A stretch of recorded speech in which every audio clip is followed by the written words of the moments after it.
was yesterday. Now, if things had gone to plan, and Andy here, AL Mengel would have been 801, but he opted himself for being 799. I hope you're okay with that. That's perfectly fine. Yes. How you doing, man? I'm good. I'm good. How are you? Insanely busy. It's interesting. Like I said this yesterday, and I've been doing this for a bit now. Freelancing is such a mindset thing, man. It totally is.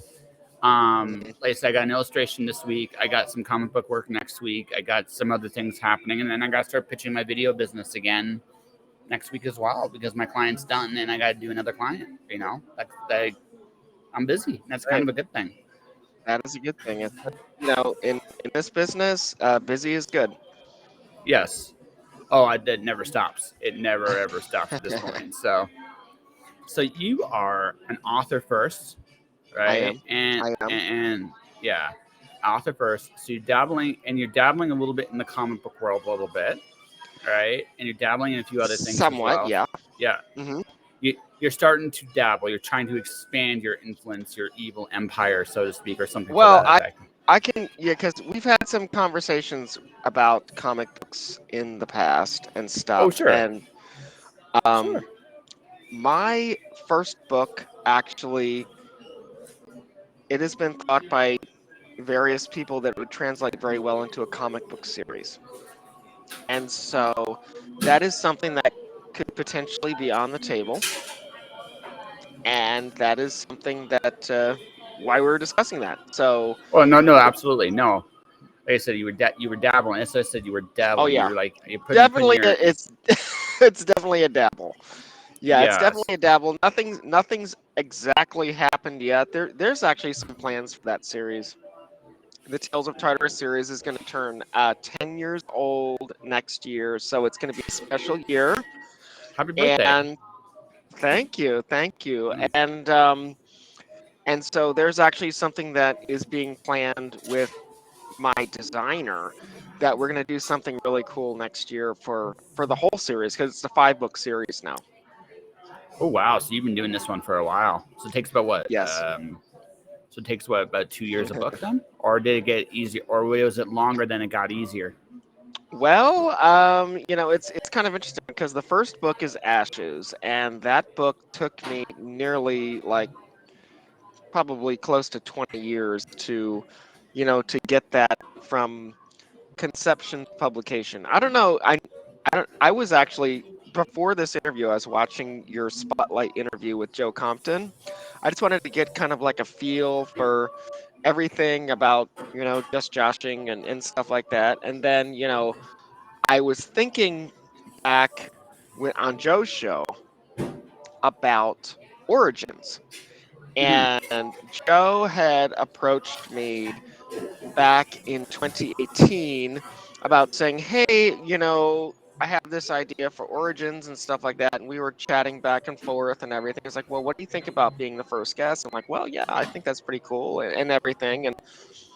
And we had a lot of discussions. And I told this story on his show about how Ashes came to publication. Its journey to publication was more than 20 years.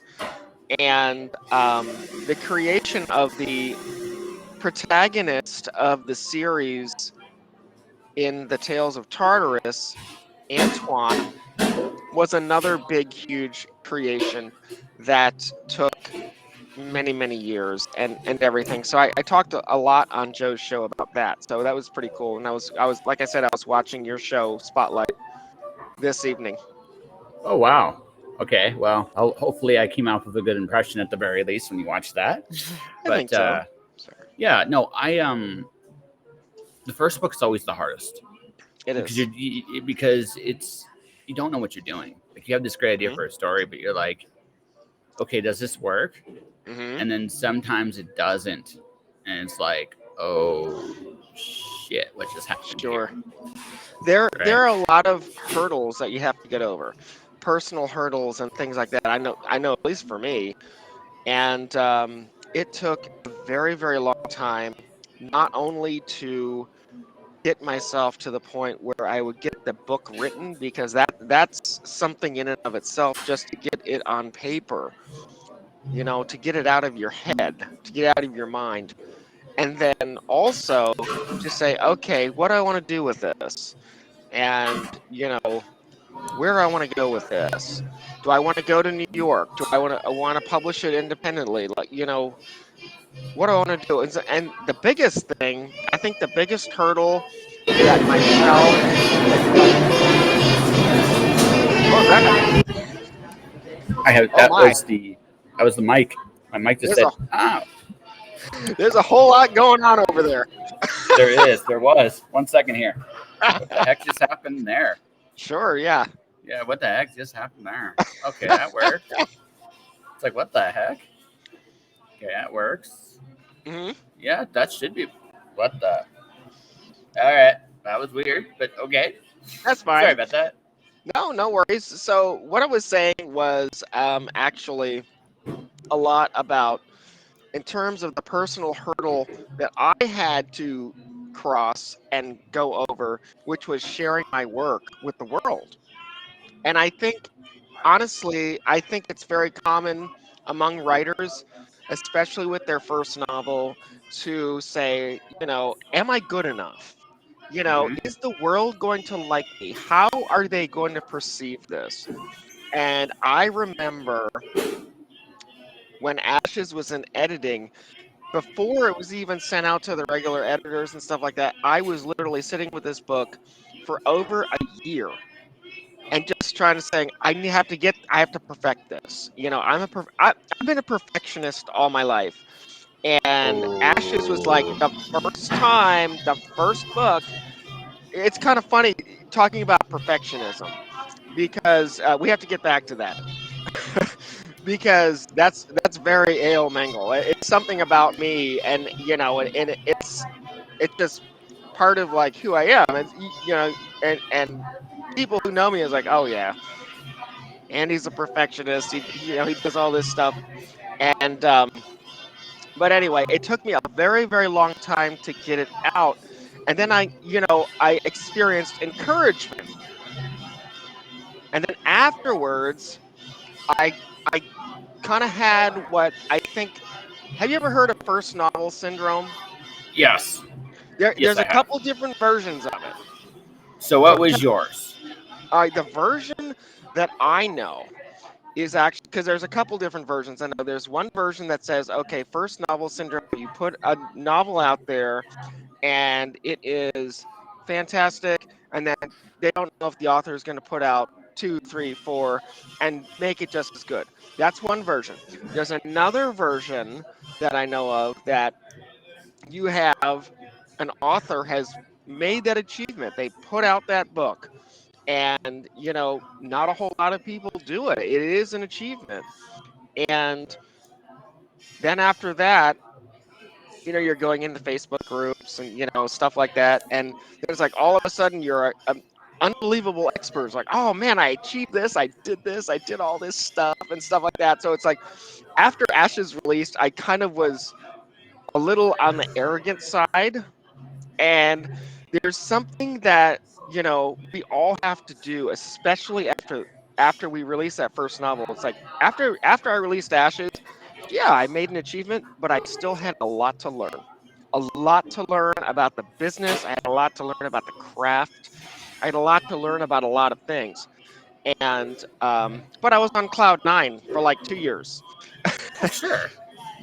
And so but I learned some hard lessons, and I made friends, and I started saying, okay, it's like I see a lot of different perspectives, a lot of different ways of doing things, and everything like that. And so but yeah, so I mean it's that was another version of first novel syndrome that I had heard of. You need an ego in this business. You need that ego a little bit, because if you don't, you can't put it out there. Sure. You need it, right? Hmm. Hmm. But what you got to realize, and this happens especially when you meet somebody really successful at it, Yeah. right? You realize, oh shit, I don't know anything, right? I did it, but I still don't know anything, and then you had to almost go back to the drawing board, Yeah. Yeah. Sure. right? I see, for me, I've done 800 episodes of this, so all different levels, all different shapes, sizes. So for me, it's just like I still don't know very much. Like I've come Right. to that. It's like yeah, I still don't know very much.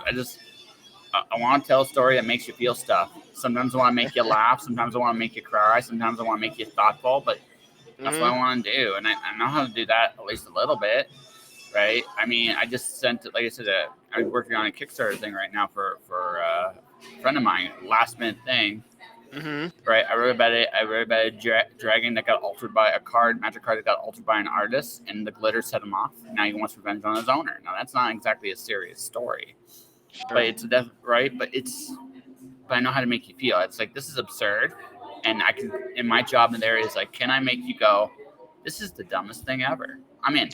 I don't care. I don't care where this is going. I'm in. Hmm. That's the goal of the story, right? Because Sure. that's all. Like, not every story needs to be that ultra serious epic. It doesn't mean that the ultra Yeah. serious epic, right? Some of them just can be silly. And I think when I look at like comedic authors, Terry Pratchett, Kurt Vonnegut, A.L. Hmm. Martinez, right? Hmm. They all can do some really interesting things, right? Hmm. Um, and they make you laugh, but then they make you think, and I like that. That's me, right? Sure. And what I found with that though was it's a process. Why? Like you have to start thinking in terms of how you tell the story, not just that you're Hmm. telling the story, but how you tell the story, right? Because Absolutely. it takes a long time to really figure that out. We right the first, but now there are exceptions to this, but the first novel is usually not the place where you figure that crap out, Not right? at all. Not at all. And it's kind of funny because when you're talking, because basically you're talking about voice right now, and Yes. voice is very important because that is exactly, it's how we tell our stories. And it's, you know in my life, and I told this on Anita Stewart's show last year, and I'm going to tell the story again because I think it's really important. I think it's important for any type of author who is just starting out, because when I was just starting out and I was just saying, like, oh, I'm writing my first manuscript, and the whole story about how Ashes came to publication that I told on Joe's show Origins, I started that book when I was in college a long time ago.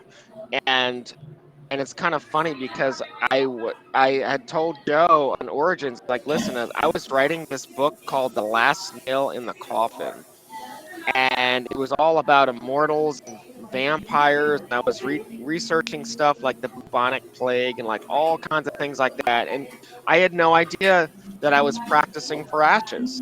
And because Ashes I started years later, and so, I hadn't even created the character Antoine or anything like that. And then the computer died, and I went to other things in life and stuff. And then I came back to it. So I knew that, like, that was what I was supposed to do.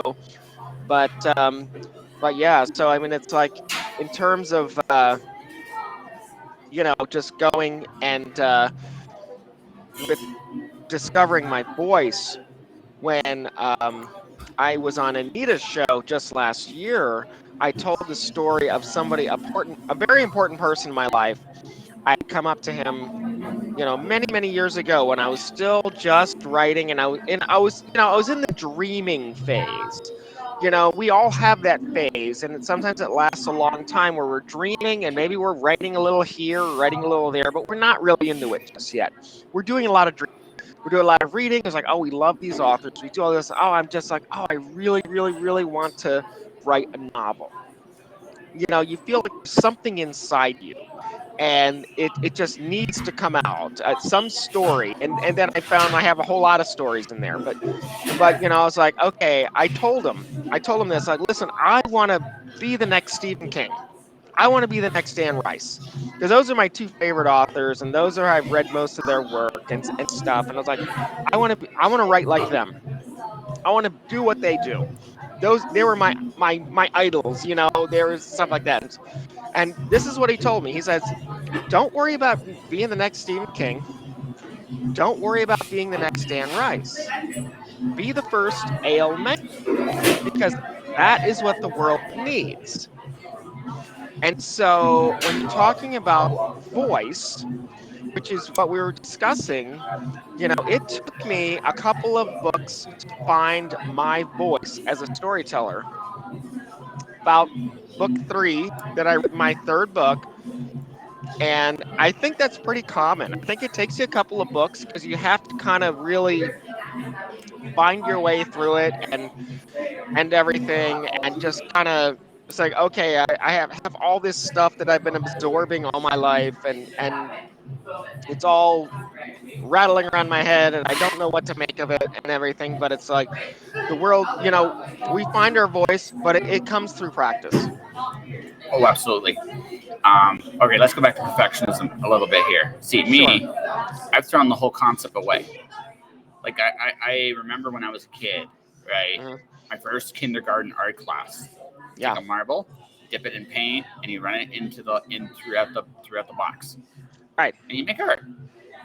And I I like realized that. that, yeah, it's really simple. It's a really simple art exercise, but it's probably one of the most important lessons. I have found that, don't get me wrong, we have an ideal of what a story should be, Hmm. right? And we try our best to match it. But one of the things I realized, and this has come older and wiser, is my flaws also help make the story, because those Sure. flaws make it so that you tell it in a certain way. And on top of that, right, Hmm. you get Sure. good by doing. You don't necessarily get good by being. Like, the perfectionist will trap themselves in this mindset of, is it good enough, right? Whereas someone like Hmm. me is about Hmm. progression, goes, it's okay if it's not good enough yet. That's what revisions are for. Just get it out there, right? And that's the Sure. important thing, right? Sure. Well, in terms of me, I have always been a perfectionist, and and that's just what I do. And it's kind of funny because it's like none of us are perfect. We're all people, and Mm-hmm. no matter how many times your book is edited, there's always going to be something in there, and Yep. that you're going to want to change. And it's kind of funny because I think I had possibly released a video like years ago on my page, or maybe I did a post or something. I don't even remember now. It's years ago, but it's probably there somewhere. But it was all about, I was seeing like a trend of authors, particularly indie authors, pretty much taking old books down and republishing them. And I was like, well, I don't really do that. And because I never really found that to be a good use of my own time, Mm-hmm. because they're older stories. And when I look at my own body of work, I'm 13 books in now. And when I go all the way back to Ashes 10 years ago when it first came out, that was the best book that I could put out at that point in my life. Absolutely. Now, I go back and read it and I'm like, oh my God, this is like totally not what I would write these days. But that's okay because I wrote that story to be the way it is and people enjoy it. And but the funny thing about perfectionism, because it's like it's one of the things that I've said over the years, and I don't know if anybody's picked up on it or not, but I really, really do not like to go back and read my own work. I never do it. I hate it. I mean, Yes. I love my stories when I'm creating them and everything like that, but after they've released, I market them. I love to market them, but I do not go back and read them. And one of the reasons why I do not do it is because there's always something that I want to change. No matter how beautiful the book is, no matter how beautiful the prose, how wonderfully edited it is, or how, lovely formatting and all this stuff, it's like, there's always something, I would like to reword that, or I would like to change that around. And that's just something that I've my entire life, that's just the way I've been throughout my books. And so, because when I was an earlier author, I used to always like, oh, I can't wait to read my book. I wrote this. It's like I want to read this and stuff. And I started reading. I was like, I want to change something. I want to do something. So I put it away. I put it Yeah. away, and after I'm done with the story, I disconnect from it, and I connect it differently on like a marketing level, and that's how I stay. So I'm similar. I'm Sure. both similar and different. Like I don't I tend I'm much like you. I don't go back and read stories. I I also don't. go one step. I don't either. I just and I leave it as is. I don't change it because there's another reason though for that. I'm not that writer anymore. Like you touched on that, Sure. right? Yeah, Yeah, right. absolutely. Hmm. I'm not that writer anymore. And technically speaking, could I do this story better? Sure, I could. Hmm. Could I connect on it emotionally the same way I did when I wrote it back then? No, I can't. So Sure. Yeah. that creates a very interesting problem, Hmm. because I can technically make it better, but I don't have the emotional connection that the first guy did. So is it Right. really Right. better? Right? Is it really better? Probably not. Right? Hmm. And again, it's not. Again, it's not that that the piece is perfect. No, but that was the best. Like, going back to what you said, the best I could do at that time. That was it. Hmm. No more, Sure. no less. Right? And you know what? And A book you release now, we're both further along in our careers. They're still not going to be perfect. There's going to oh be no, God something no. you can't please everybody. And I've learned that over the years as an author. It's like, there's always going to be people that do not like your books, and and I've grown a very thick skin in that. It's like, if you don't like it, okay, that's fine. Oh, Somebody will. I pissed somebody off actually when Words Collide goes, I really don't like your books. Okay. I think they're silly. Sure. Yeah, Thank you for reading yeah. anyway. I literally watched their heads slowly implode because it was like, you don't care. It's like something I can do. What do you want me to do? Hmm. You don't like it. I can't change it, right? Yeah, If you yeah. want to give me some kind of constructive criticism, sure, I'll be open to it. But if you're just going to go, I don't like it, what do you want Mm, me to do with that? Thank you for I reading, don't. right? Right. I mean, people are certainly, prerogative to like or not like something. And, we are artists, and artists are typically, there's going to be people who connect and people who don't connect. And sometimes people just don't connect. Yep. So, Well, like it's funny. Like and sometimes you. I think for me the weird one is when you don't connect to somebody, but you still realize they're good. Like hmm. for me, that's Neil Gaiman. And Oh, yeah. the reason why I say that is because he's a great author. Never Hmm. going to dispute that. Sure. But Sure. I read Ray Bradbury first, and I read Charles Tillint first. So I connect more to them than I do to him because Hmm. he tells stories in similar veins to both of those guys, right? You connect to his voice. And, Yeah. it really comes down to voice. And so it's like, because I'm a full-time writer and editor and everything like that throughout, everything that I do. Every single day I write and edit. And so I've been teaching a class. I taught a class. It was just like a one-time like workshop thing on voice and how to connect with the reader. Yep. And it's a lot of just making that connection and just drawing them in, and people will connect with your style, you know and, Absolutely. and I've been told it's interesting, like the way my novels are formatted, it's different. I don't invent my paragraphs, and he was like, oh, that's strange and stuff, but hey, it's a different style, it's interesting, I like it, it's like boom. I started But that again, when I started my science fiction. Sorry. but you can do what you want. Like that's the cool thing about indie, right? Is you can take those chances and do those things. My next release is going to be something I wrote and illustrated. I'm not talking to Hmm. Kickstarter either. I'm talking like my next work. Sure, I don't know sure. if it's good. I don't know if it's good, but I do know it's something I want to tell, and it's going to be different than everything else I've done before. And then the one afterwards is going to be another different one that I've never done before. And then I do another Hmm. Alice in Wonderland like riff, because I do those too. So everything I do is different.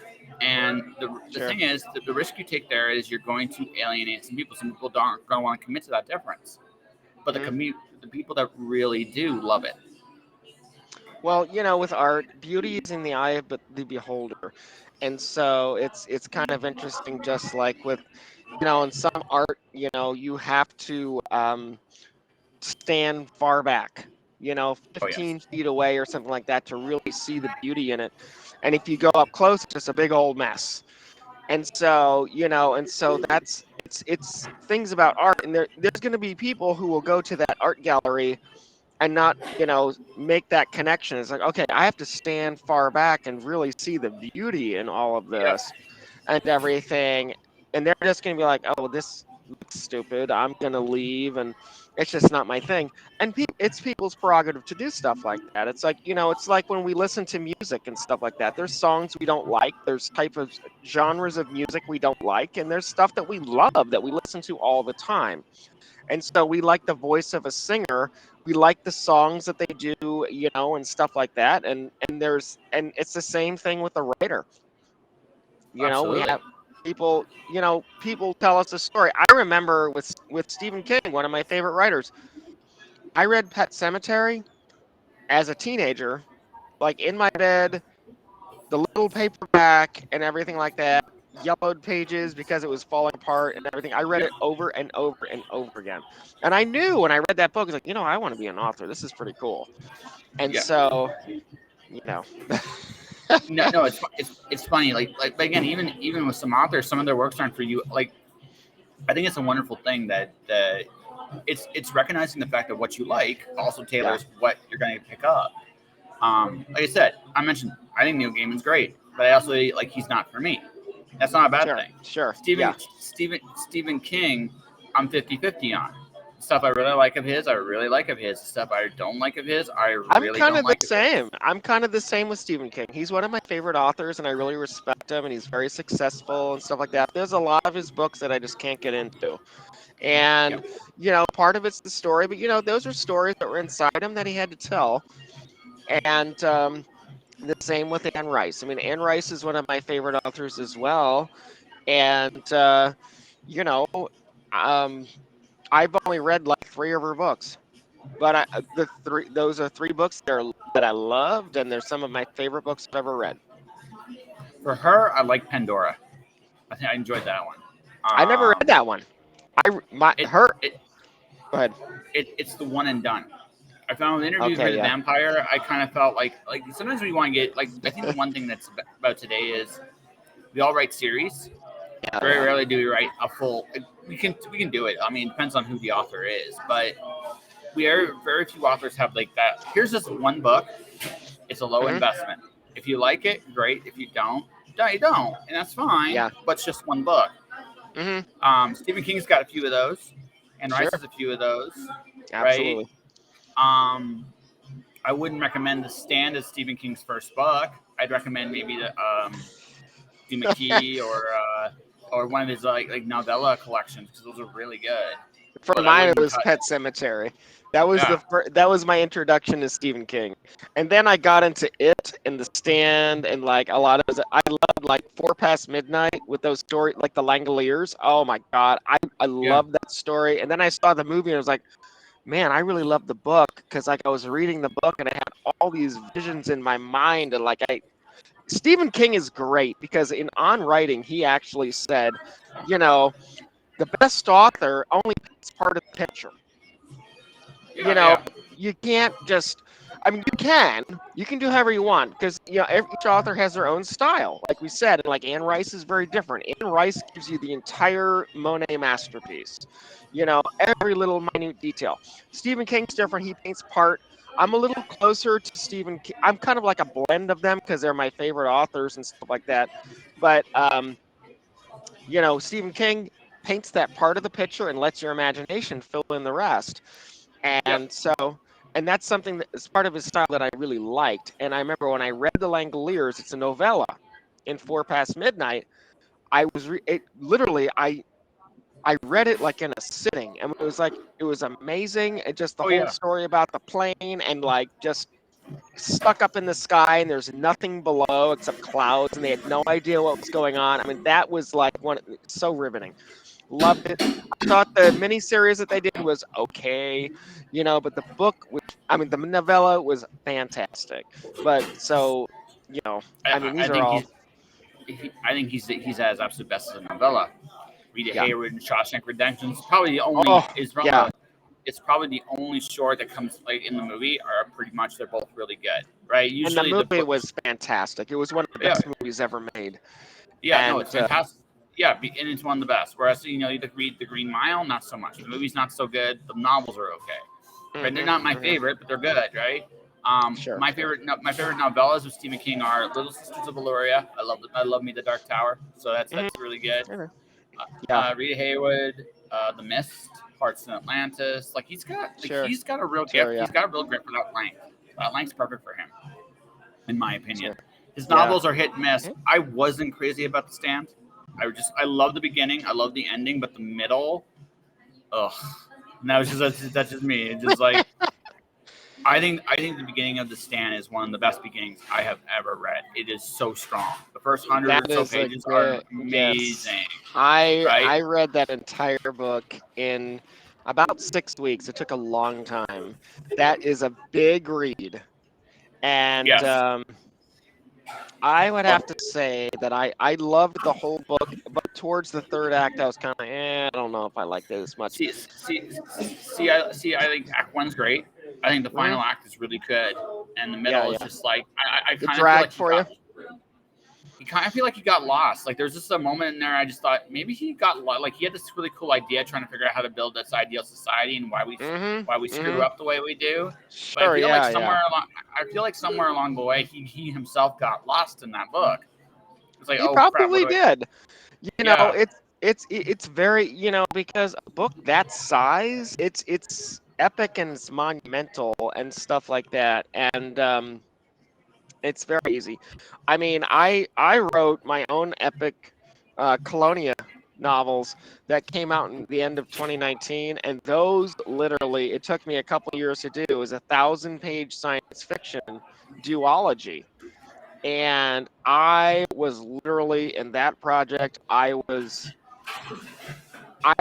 borderline getting over my head because what happened was, yeah, I mean, it was something because my science fiction series is the Vega Chronicles, and it started in 2016. And the funny thing about that series is that in 2016, um, I was like, okay, I'm really interested in science fiction. And I was just doing some stuff there, and I wanted to explore. So, like, well, let me write a short story. I want to write a short story, and I did a whole bunch of research and stuff like that. And then I started writing this story called The Wandering Star.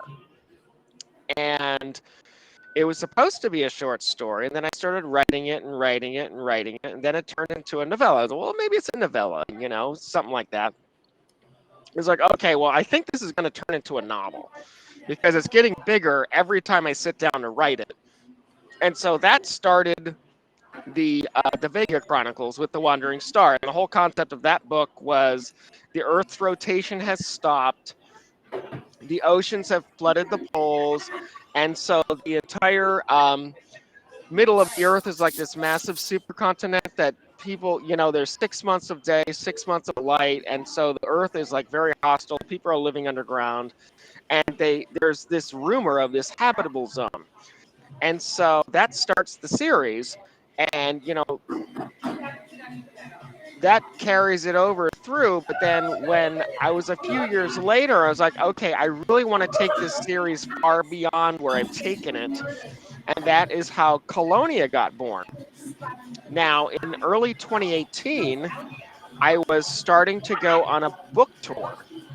And in January of 2018, I was starting my novel, Ballet of the Crypt Dancer, which wound up releasing in late 2020. And in February of 2018, when I was working on Ballet of the Crypt Dancer, my aunt passed away suddenly.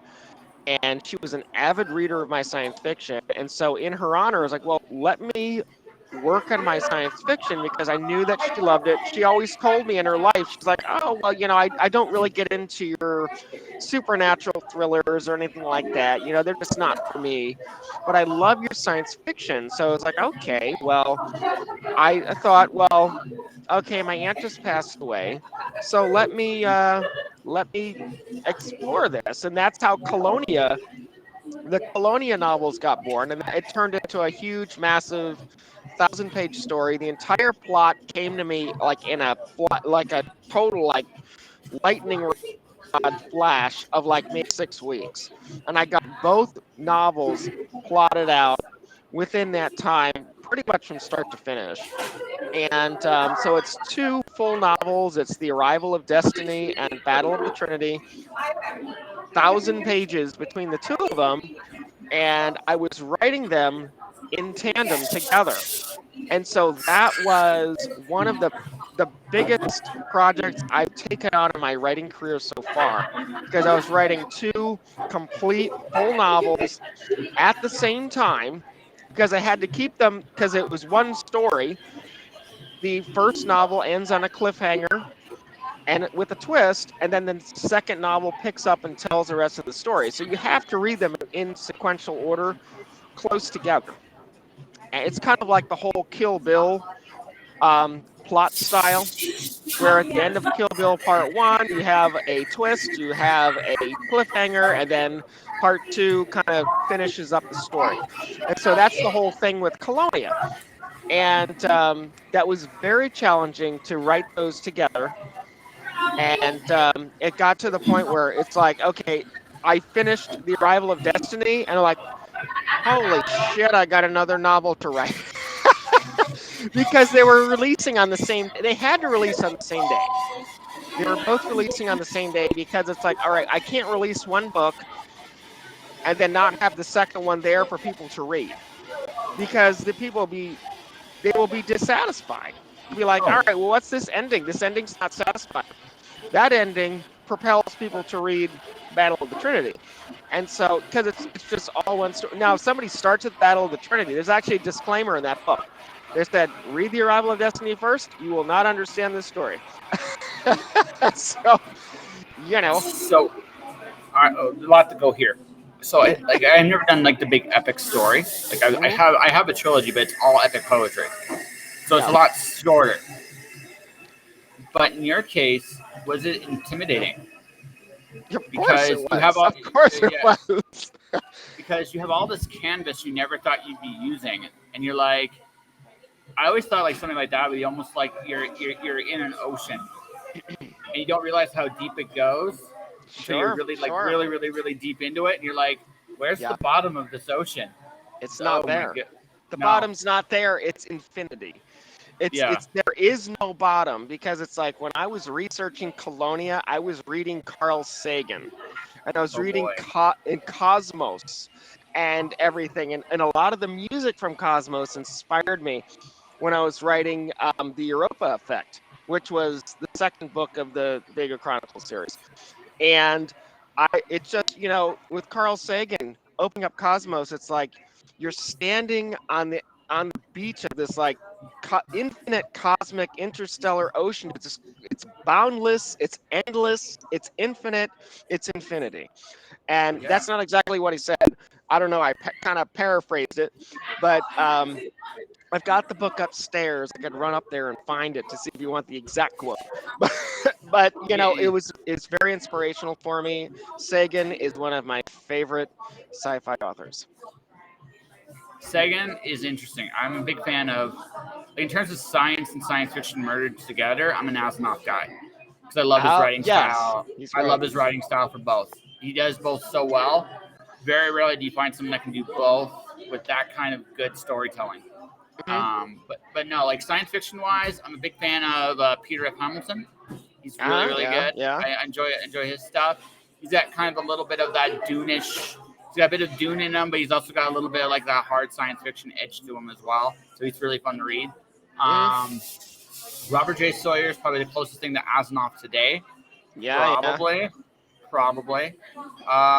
And then beyond that, man, I'm an old school guy. Like at this point, I'm at that point in my life where Michael Moorcock and Roger Zelazny are just damn fun. Right? Maybe I'm just old. Maybe I'm just old, but I mean, I just that's how I look Did at them. you But I'm did you I'm sorry, I didn't mean to interrupt you, but it just popped in my head, and I want to ask this before it flies away, because stuff flies away from me all the time. Um, did you ever read Stranger in a Strange Land? yes, I did. Robert Heinlein. Yes. I read him at 15. I read him at 15 years old. Me I learned. too. I did that same stuff in high school. I took like popular reading and like all this. I think we read Stranger in a Strange Land in that one. Sorry, go ahead. Yeah. So here's the thing, right? I think about Heinlein's an interesting study of like what he was and what he became. right? Mhm. Because his textbook science fiction is damn good. Like Starship Yeah. Troopers, Puppet Masters, Moon is a Harsh Sure. Mistress is Sure. my Yeah. favorite. But Stranger in a Strange Land is almost like the sexual liberation stuff. So you go past that book, I Will Fear No Evil. You get all kinds of stuff there. You got Job at Mhm. Comedy Justice. I didn't think at 15 years old I needed to know what a Texas Star was, but I learned from Robert Heinlein. So I mean, that's that right? All right, and I was like, what is that? Oh, I never even thought about that. Yeah. Like mine went right. But he's such a fascinating science fiction author because he legitimately changed his whole style, Mhm. right? And while I do like his old style better, I think most like science fiction purists, I Yeah. can admire the fact that he went and took such a huge chance because Mhm. he knew those books weren't going to be for everybody, but Sure. he just went and did it anyway, which I think is actually it's an admirable thing about him. Absolutely. Absolutely. No, I read them all. The only old science fiction guy I was not a big fan of was Clark. I tried a Mm. couple different of his, and I just was it's not for me. Like I tried the one where the devils or aliens come to Earth. I can't remember what it's Mhm. called off the top of my head. I tried Rendezvous with Rama. I tried 2001, and I was just like, nope, Now, nope. what do you think of 2000 of Kubrick's version of 2001 of the I, film? I, I think I think it's a fascinating film. I think it's a better Yeah. film. Yeah. I think Oh wait. the thing about Clark is again much like Rice, he's super descriptive. Mm. But his pace in comparison to Asimov or Bradbury or Heinlein or Zelazny or any of those guys, Mhm. Mhm. he was slower. Now they're incredibly well thought out. Well, Like people have said my books are slow paced. People are like, he, oh, you. he's he's my standard for slow. Like he's my standard for slow. Even Stephen King's The Stand moved Yeah. faster than some of his stuff did. Not just me. There's someone I'm sure that will go Arthur C. Clarke rules. And I'm not going to argue. Well, Hey, you know what? I think honestly, uh, Josh, I think this goes back to voice Yes. because when we're talking about voice, because you had mentioned you were talking about Stephen King's The Stand. It's like I didn't think that book was slow at all. It was Yeah. huge. I literally got so lost in it. Like there's something about Stephen King's storytelling style that just sucks me in. It doesn't matter. He could be describing a fly on a wall that takes 50 pages to get through it, and there's just something about his writing that just like I'm just like, oh my god, like I don't know, I'm Oh, he's just good. Oh seeing no, no, this no. fly Oh, and and everything, and so and like Anne Rice for me, it's like it's a little bit different because it's like she's incredibly descriptive, and I love Tale of the Body Thief. I don't know if you ever read that one, I but never got that that far. was I brilliant. read Interview. I read Oh my Pandora, and god, yeah, The Tale of the Body Thief was an awesome concept of I think Lestat had been like somehow disembodied and someone had stole his body, and so he was like in like all these different bodies trying to get back to his own body because like the body thief had stolen it, and it was like an awesome book. I remember I read it like back in high school, but it was a page turner. I loved it. I haven't read it since, but it's something that just has stuck with me. And The Witching Hour is another one. I love that book. The Witching Hour, one of my favorite novels. But yeah, so it's like I found a lot like in terms of voice and stuff connecting with like oh, stuff that people would find boring. And it's just like I just connect. If you make if the writer makes that connection with the reader, they're not going to lose that reader, even if the story is boring as shit, because it's like oh. they've connected. I'm going to mostly agree with you. I'm going to partially disagree with you. I do think there's a fine line with expectations too, Hmm. right? Okay, now Yeah. correct me with the stand. For me, it was the unabridged version, not the abridged. The unabridged version I read first, Oh, right? okay. I read the abridged. I read the one that came out, No, initially, and I read the unabridged version. I read and I yeah. mean and what I found was again that first 200 pages, 100 200 pages Hmm. is freaking fantastic. It moves. It's amazing. It's riveting. You can When kind of that virus starts going coursing through the community, I mean, it's just like you just keep on turning. It's like, oh my god, what the hell's going on here? I well, need to I can't read remember the this. guy's name. I can't remember the guy's name, but my favorite scene in the first 200 pages was when Randall Flagg recruited him because the guy was starving in prison. There was no word, no one to let him out. He was trapped. Uh, His buddy was dead, and he was doing what he had to do to survive.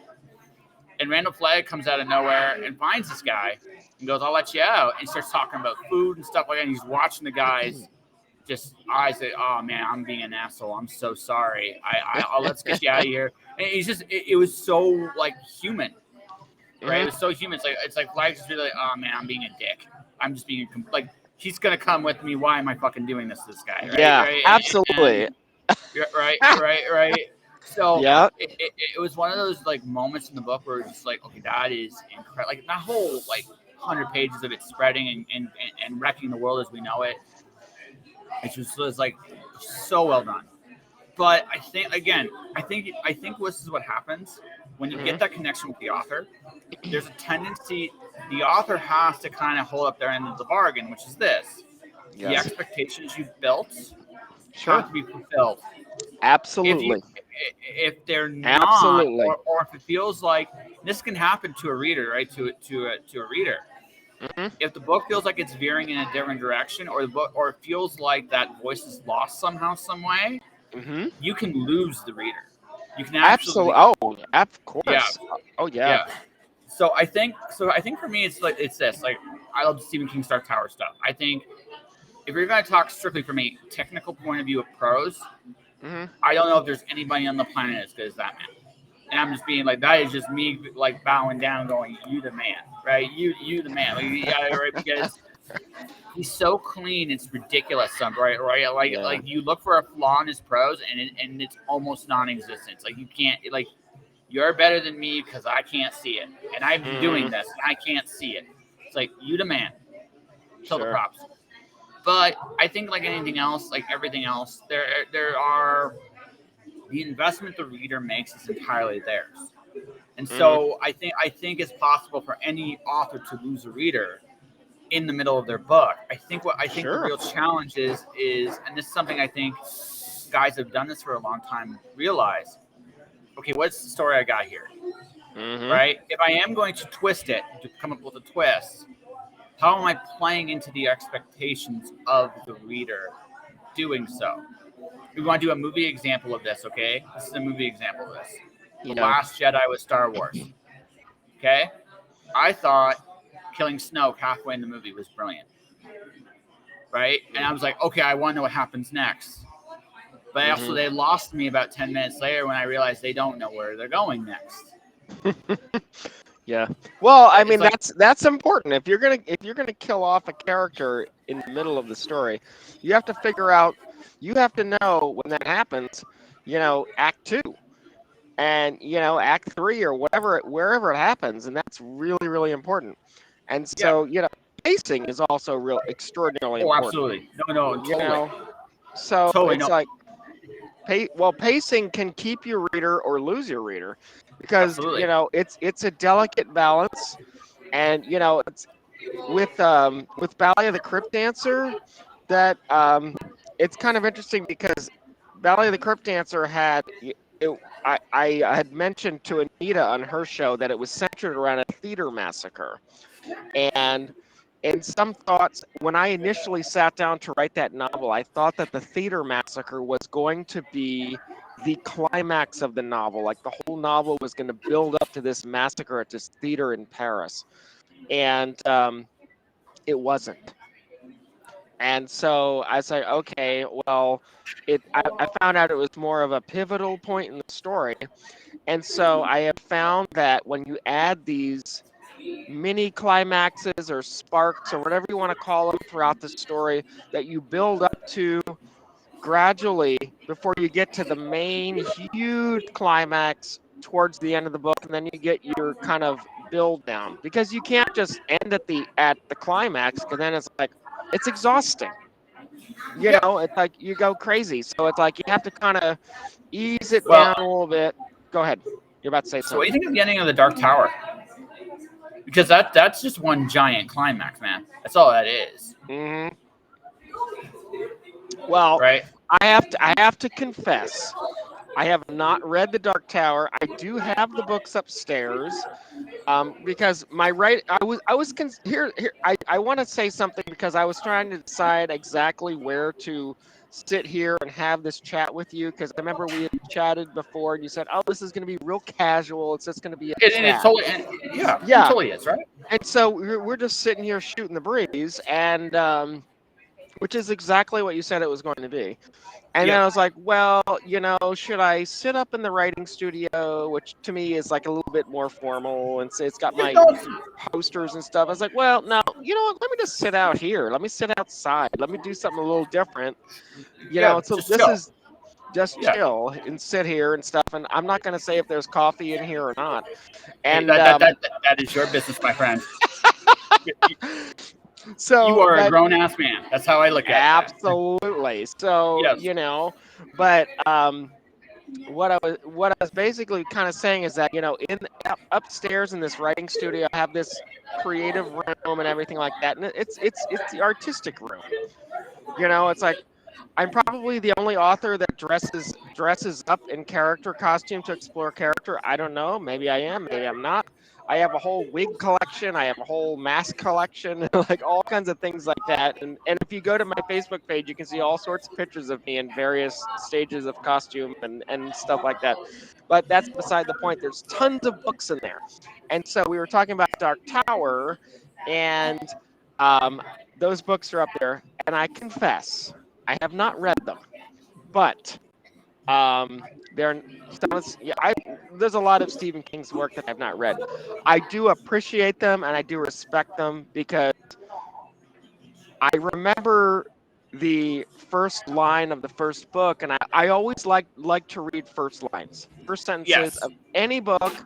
I want to see what it says. And there was something about he talking about the gunslinger in the Yes. first line of the first book. I was like, The man in that's black right across the really desert. cool. That's really interesting. One of these days, I have to read this, and I was like, oh, that sounds like an interesting story, and like everybody loves it. I won't spoil it, but you get to the Sure. very end, it's a giant freaking climax. It breaks you twice. That's all I'm gonna say. It breaks you twice, right? Yeah. And it's Absolutely. like, I loved it. I really, really loved it.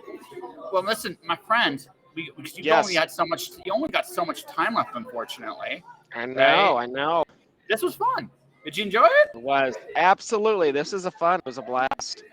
So listen, why don't you do this? What's your most recent release? Why don't you plug it? Sure. My most recent release is Mona Lisa Becoming a Ghost. And it was kind of interesting because the title is grammatically incorrect. So it was Robert Cano said that stands out. It's grammatically incorrect. That's interesting.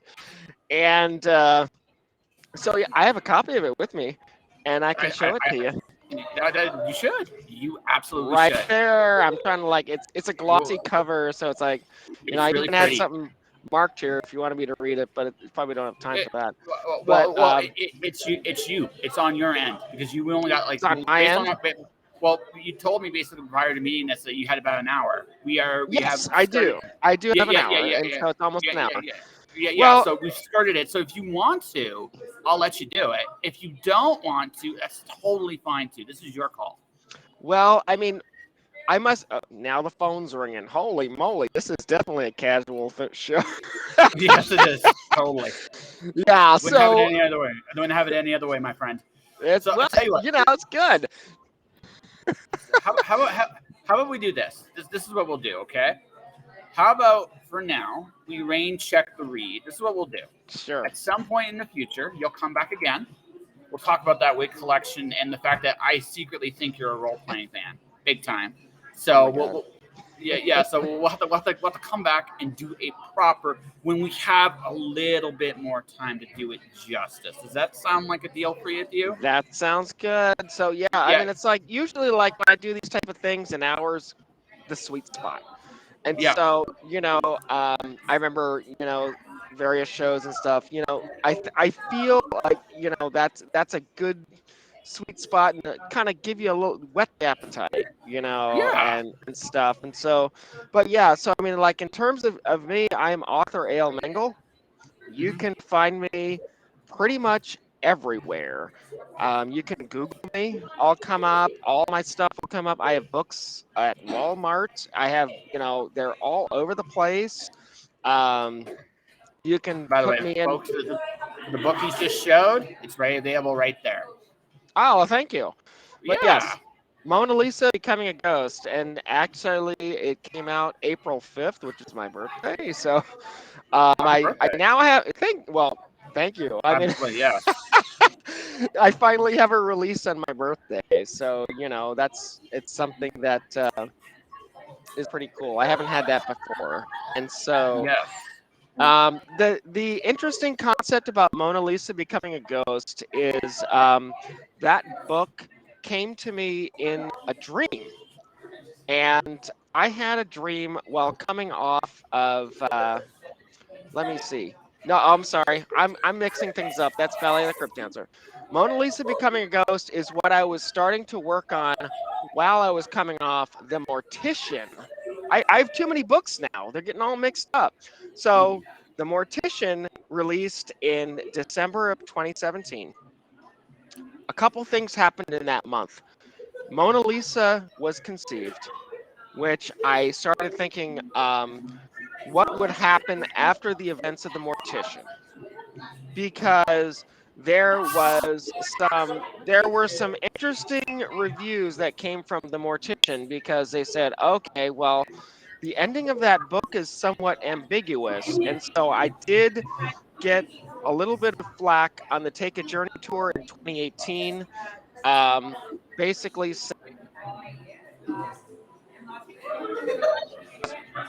Are you left it there? open. I'm still here. Okay, cool. You got You me? glitched for just a second. You glitched for just Oh, I one did. second there. Don't worry about Oh, it. Don't worry about it. Just sure, keep sure. rolling, my friend. Keep rolling. Okay. Okay. So, but yeah. So anyway, the ending of The Mortician was a little bit ambiguous, is what people said. So, um, Mona Lisa is something I conceived in that month of December 2017, because I said, well, The Mortician has a lot of themes of art and music and things like that. Which, The Mortician's plot is interesting because it has two separate casts in two separate time periods. So I had to transition the story back and forth using Yep. something that the reader would connect with, and, bring them back and forth to it had two protagonists Okay. and two basically separate stories that gradually folded together. And at the end of The Mortician was, an ending which made complete sense to me when I wrote it, but it was a huge twist, basically. And it's like, it was one of those kind of like M. Night Shyamalan twists where, like, the entire film you just watched was not what you realized. And that is The Mortician. And so, I said, well, I'm getting all this feedback from all these readers already. As soon as the book comes out, they're like, well, what happens after that? It's like there's this one last scene that is like changes the entire book. And so it's like, okay, well, what happens? And so that's how Mona Lisa was birthed. I had another dream in December 2017, coming off the research of The Mortician, which actually birthed the story Ballet of the Crypt Dancer. So that's what I was kind of like getting it mixed up with. But yeah, Mona Lisa is a story about a character named Pedro. He's an artist. He wants to be a writer, and he does not recognize his own talent. He Ah. loses his muse by making a decision, calling from an immortal who promises him talent if he comes with him with loyalty and follows him and everything like that. And he's inspired by the Mona Lisa, and he It's basically an homage to Frankenstein. So Mona Lisa meets Frankenstein, but also with a touch of taxidermy. So there is a Okay. taxidermist. There is a taxidermist in this story, and I'll read you the first line. That's what I'll Okay. do instead of like a longer passage because we're going long now. But I will read you the first line of the story, Okay. and because I love first lines, like what I was saying, Yes. I love first lines of books, and this is the first line, and then I'll leave you guys with that. Mona Lisa, Part One: The Bones of the Convent. He met with the taxidermist in the weeks which preceded their trip to the abandoned convent in Florence. It was in the catacombs beneath the halls of the crumbling building where her final resting place was reported to be. The convent was an archaeological masterpiece of sorts, dilapidated columns of stone amidst sand and dirt. Hidden treasures and untold stories would be the fruit of the explorer, he thought.